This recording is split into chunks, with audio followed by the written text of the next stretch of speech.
Hello friends, welcome to my channel English with its baby life. Today I am going to teach you 10 interesting idioms which will be very useful for your business English and for your everyday English, okay? So first is give somebody a mouthful.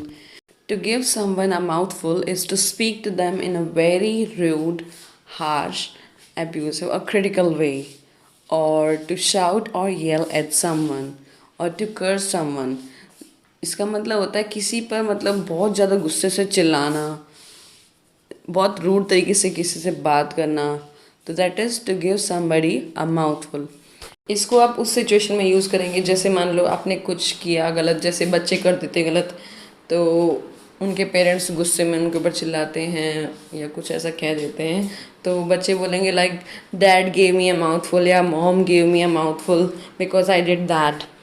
My wife really gave me a mouthful for letting the kid have sweets for dinner. मतलब जब मैंने बच्चों को dinner में sweets खाने दिए तो मेरी पत्नी ने मुझे बहुत सुनाया। She got angry on me. तो इस तरीके से बोल सकते हैं। सेकेंड एग्जाम्पल देखते हैं। A taxi driver wound down his window and gave the cyclist a mouthful. Wind down का मतलब होता है विंडो को नीचे करना, ओके? सो वाइंड वाउंड वाउंड। सो टैक्सी ड्राइवर ने विंडो नीचे की और साइकिलिस्ट को खूब सुनाया, ओके? नेक्स्ट इज सेकेंड देखते हैं। Second idiom turn a deaf ear to someone और समथिंग। इसका मतलब होता है टू इग्नोर और refuse to listen to someone और समथिंग, या फिर to fail to pay attention to something someone says. मतलब कोई कुछ बोलता है उसकी बातों पे ध्यान नहीं देना, अनसुना कर देना। That means to ignore what someone says और to ignore a cry for help.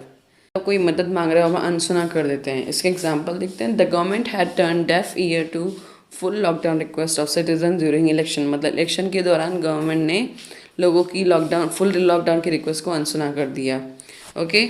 He turn a deaf ear to parents advice and took the job anyway. मतलब उसने अपने पेरेंट्स की सलाह को अनसुना कर दिया और जॉब ले ली। मतलब उन्होंने कुछ बोला होगा जॉब के बारे में तो उसने अनसुना कर दिया। On once watch, third number. So इसका मतलब होता है अंडर वन सुपरविजन, मतलब किसी की देख रेख में। While someone is on duty, जब कोई ड्यूटी पे हो या फिर जब उसका कोई इंचार्ज हो तो तब यूज़ करेंगे ऑन वंस वॉच। इसका एग्जाम्पल देखते हैं। I can't believe you let this happen on your watch. मतलब मुझे बिलीव नहीं हो रहा कि तुमने तुम्हारी देख रेख में ये होने दिया। I guess I have to be the blame since it happen on my watch. मतलब मुझे लगता है कि मुझे ये ब्लेम लेना पड़ेगा बिकॉज ये मेरी देख रेख में हुआ, ओके? सिंस का मतलब यहाँ पे because. Next is get cold feet.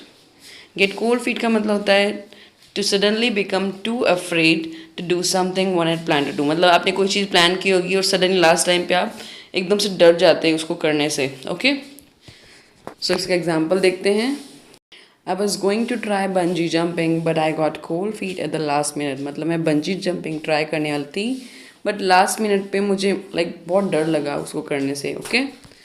Next is people are getting cold feet about covid vaccination due to rumours. मतलब कोविड वैक्सीनेशन को लगवाने से डर रहे हैं लोग अफवाहों की वजह से। सो इस तरीके से मैंने न्यूज़पेपर में देखा था, ये आया था like get cold feet. Next is blow or lose one's cool. That means to lose control of one's composure. Composure का मतलब होता है संयम, टेम्पर और नर्व इन गिवन सिचुएशन। मतलब एक तरह से आपा खो देना, संयम खो देना अपना। इसके सिनोनिम्स भी यूज़ कर सकते हैं like blow a gasket, blow one's cool, blow one's stack, blow one's top, fly into a rage, fly off the handle, go ballistic. इन सब का मतलब होता है गुस्सा करना, एकदम से अपना आपा खो देना, ओके? इसके एग्जाम्पल देखते हैं। Seeing the LED broken, mom completely lost her cool and started yelling at us. मतलब LED को टूटा हुआ देखकर मॉम ने अपना आपा खो दिया और हमारे ऊपर चिल्लाने लगी। Next is instead of losing your cool you should make them understand with love. मतलब अपना आपा खोने के बजाय तुम्हें उन्हें प्यार से समझाना चाहिए, okay? Next is keep one's cool. इसका just opposite lose one's cool का means to remain calm and in control. मतलब शांत रहना, कंट्रोल में रहना, ओके? इसके एग्जाम्पल देखते हैं। First example, you should keep your cool when you live in a joint family. मतलब जब आप जॉइंट फैमिली में रहते हैं तो तुम्हें अपने आप पे संयम रखना चाहिए, मतलब अपना आपा नहीं खोना चाहिए, ओके। और शांत रहना चाहिए। I didn't want a fight but I couldn't keep my cool for long. मतलब मैं फ़ाइट नहीं करना चाहता था लेकिन मैं ज़्यादा देर अपने आप के ऊपर कंट्रोल नहीं कर पाया, ओके। सो इस तरीके से आप इसको डेली सिचुएशन में आप इसको यूज़ कर सकते हैं। Next is to pull some or a few strings. That means to use your influence to gain an advantage, मतलब अपने फ़ायदे के लिए प्रभाव का इस्तेमाल करना। इसके कुछ एग्जाम्पल देखेंगे।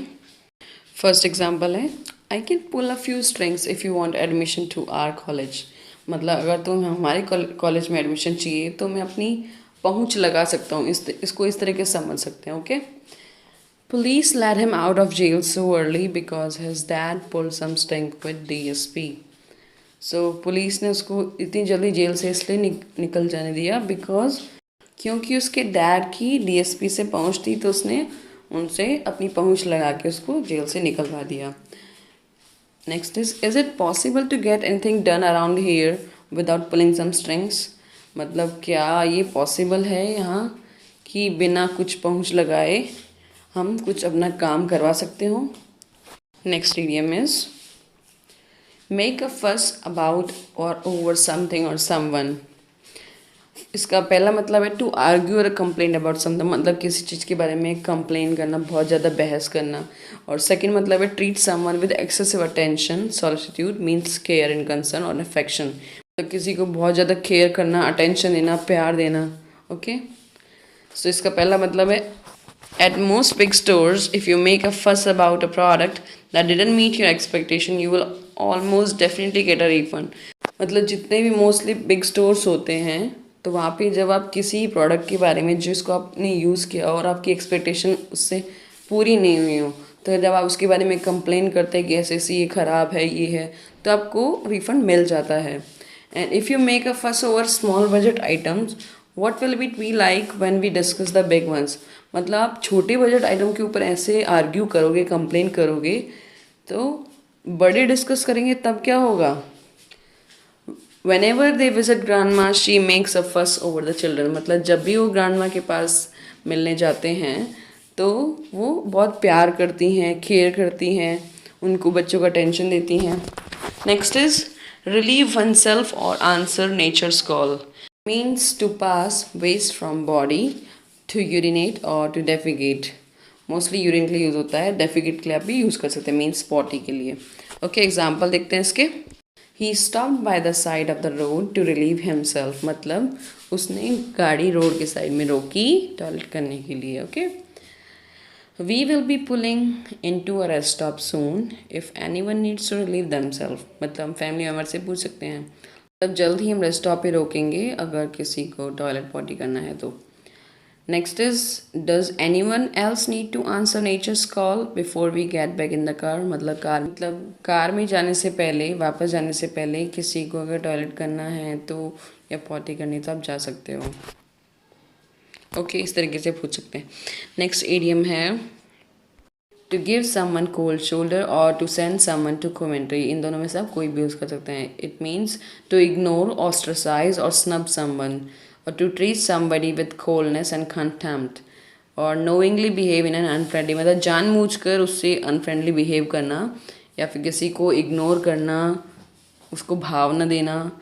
कंटेम्प्ट का मतलब होता है तिरस्कार। तो आप जब भी बोलना चाहते हैं भाव नहीं देता है, इग्नोर करता है मुझे, तो आप इसको यूज़ कर सकते हैं। एग्जाम्पल देखते हैं हम इसके। फर्स्ट एग्जाम्पल है Shreya gave him the cold shoulder and pretty much ignored him at the party. मतलब श्रेया ने उसे भाव नहीं दिया और पार्टी में जहाँ तक उसने उसे इग्नोर ही किया।